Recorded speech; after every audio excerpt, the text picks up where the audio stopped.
हिमाचल प्रदेश विधानसभा में बुधवार को वित्त वर्ष 2025-26 के लिए 62,387 करोड़ 61,88,000 रुपए का बजट पारित कर दिया गया है।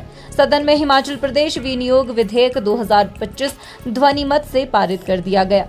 मुख्यमंत्री सुखविंदर सिंह सुक्खू ने 17 मार्च को सदन में वित्तीय वर्ष 2025-26 के लिए 58,514 करोड़ का बजट पेश किया था, जिसमें 11 नई योजनाओं की घोषणा की गई थी।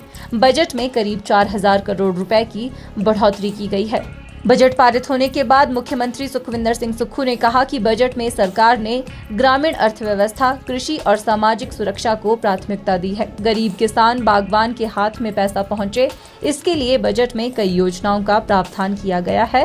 कर्मचारियों को जून की सैलरी में 3% डीए मिलेगा और एरियर का भुगतान भी चरणबद्ध तरीके से होगा।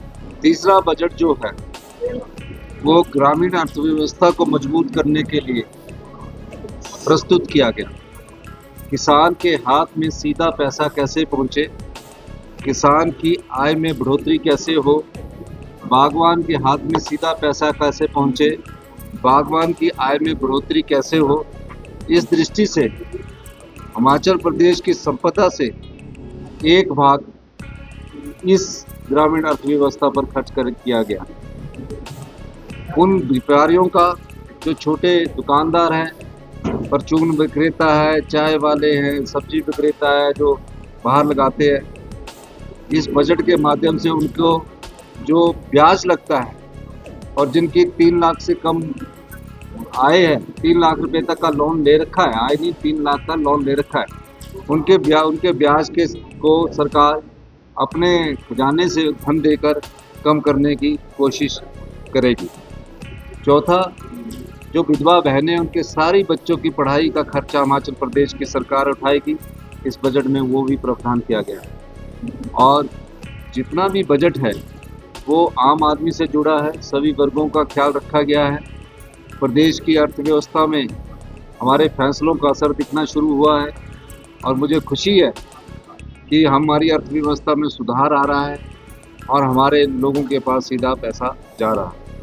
आज बजट पास होने पर मैं सभी प्रदेशवासियों को बहुत बहुत शुभकामनाएं देता हूं।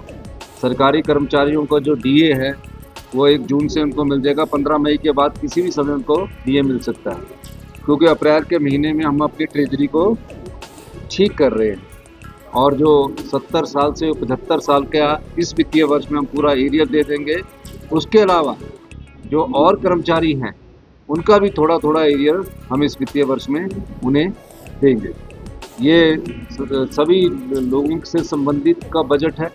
छोटे दुकानदार और युवाओं के लिए, छोटे दुकानदार, चाय विक्रेता, पान विक्रेता, सब के लिए बजट में कुछ ना कुछ इस संपदा का भाग दिया गया है। और युवाओं के लिए जो अपने घर में सोलर पावर प्रोजेक्ट लगाना चाहते हैं, ट्राइबल में जो लगाएगा उसे 5% की सब्सिडी मिलेगी। यानी कि 1 मेगावाट का जो सोलर पावर प्रोजेक्ट लगाएगा, अगर उसकी कीमत 2 करोड़ रुपया है और उसमें इंटरेस्ट अगर 9% है तो 5% सरकार की तरफ से उपलब्ध करवाया जाएगा। 1000 बसेस अगर वो इलेक्ट्रिकल लेता है तो 40% की सब्सिडी मिलेगी, और अगर डीजल बसेस भी लेता है 1000 बसेस युवाओं को दी जाएगी, जिसमें 30% की सब्सिडी इस बजट के माध्यम से दी जाएगी। वहीं मुख्यमंत्री ने कहा कि कुछ पावर प्रोजेक्ट 40 साल बाद भी 12% ही रॉयल्टी सरकार को दे रहे हैं, जबकि उसमें बढ़ोतरी होनी चाहिए और प्रोजेक्ट प्रदेश को वापस मिलने चाहिए। इसको लेकर केंद्रीय ऊर्जा मंत्री से बात की जाएगी। मुख्यमंत्री ने कहा कि हिमाचल का पानी बहता सोना है, जिसका दोहन करके कई उपक्रम 67,000 करोड़ के मालिक बन गए और हिमाचल का बजट अभी भी 58,000 करोड़ रुपए ही है और वे भी घाटे का बजट है।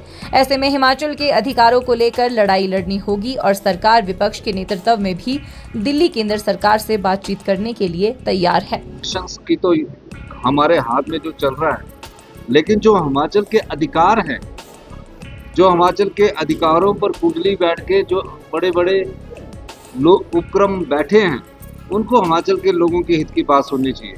बैरासूल प्रोजेक्ट है, एनटीपीसी के और प्रोजेक्ट है जो 40 साल पूरा होने के बाद भी हमें अभी बिजली की रॉयल्टी की बढ़ानी चाहिए या बिजली में हमारा को प्रोजेक्ट वापस आने चाहिए। मैं इस बारे में माननीय केंद्रीय ऊर्जा मंत्री से बात करूंगा और अनुरोध करूंगा कि हमारी संपदा पानी है, पानी बहता हुआ सोना है उस सोने से बड़ी बड़ी कंपनियां तो 67,000 करोड़ की बन गई।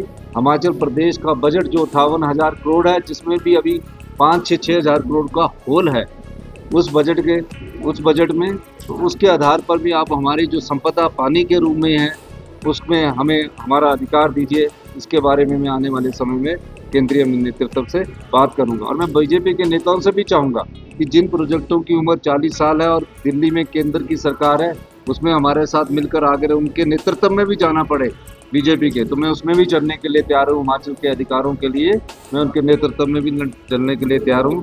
हिमाचल न्यूज़ 24/7 के लिए शिमला से हरदेव कुमार के साथ सपना शर्मा की रिपोर्ट।